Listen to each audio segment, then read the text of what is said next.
You ask Tiger to solve. This deals with linear equations with one unknown. The final result is x equals 103/2. Let's solve it step by step.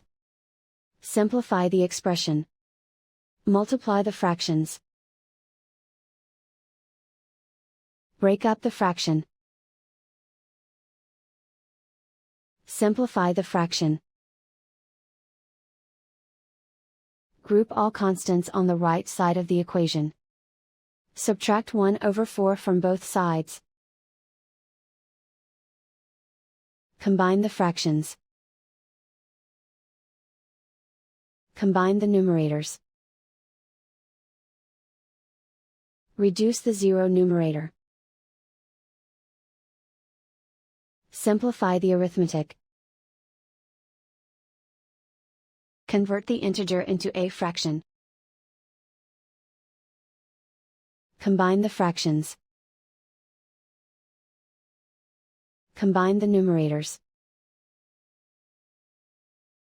Isolate the x. Multiply both sides by inverse fraction 2/1. Group like terms. Multiply the coefficients. Simplify the fraction. Multiply the fractions. Simplify the arithmetic. And so the final result is x equals 103/2.